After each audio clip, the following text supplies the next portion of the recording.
আব্বা রসুন কি গালে বুনতি আয়? জাইরু নিজেও জানে যে রসুন শীতকালে লাগাইতে হয়। এর মনে কোনো ধান্দা আছে? হ্যাঁ, রসুন বুনতে হয় না, রসুন লাগাইতে হয়। ওই তো আষাঢ় মাসে লাগাইতে আয়, বৃষ্টি হয় তা রসুন ভালো হয়, তাই না আব্বা? আমার মাইল লেখা আব্বা। ওর ঠেই পাইনি বলে তা তোর মারলাম।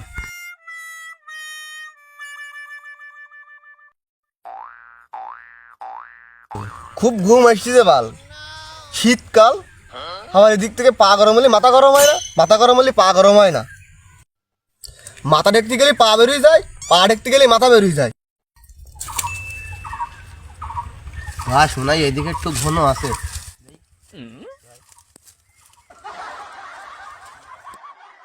এই শীত মনে হয় আমি কাটাতে পারবো না রে, এই শীত আমার হাড়ে এসে লেগেছে, এই শীতে আমার জানে কোনোটা ক্ষয়ক্ষতি হয়ে যাবে না। হ্যাঁ, ক্ষয়ক্ষতি তোর আগেই হবে না, তুই বয়সের বড়, রইলো বুড়ো হয়ে গেছে। না আব্বা, তুমি বিষয়টা বুঝলে না, এই শীতে আমার কাবু শরীর কাবু করে দেবে না, এই শীতে আমার কিছু একটা হয়ে যাবে না। শোন, হাটকুলায় যাই তোর একটা জাম্পার কিনে দিবা না পা পর্যন্ত। শীত তো শীত, পানিও ঢাকবে না। জাম্পার আমার বাড়ি রয়েছে না, জাম্পার গায়ে রাতে ঘুমানো যায়, আমার অন্য কিছু লাগবে। আজকে ভালো একটা কম্বল এসি নে, কম্বলে ভালো ওম হয়। কম্বল আমি নিয়ে দেখেছি, ও কম্বলে ততটা ওম হয় না। কম্বলের পায়ে একটা লেপ নিছি নে, কম্বল ভারী হয়, ভালো ওম হবে না। ওই ধরে আমি লেপের তলায় ঘুমাচ্ছি, এই শীতে আর লেপ কম্বলের কাজ না।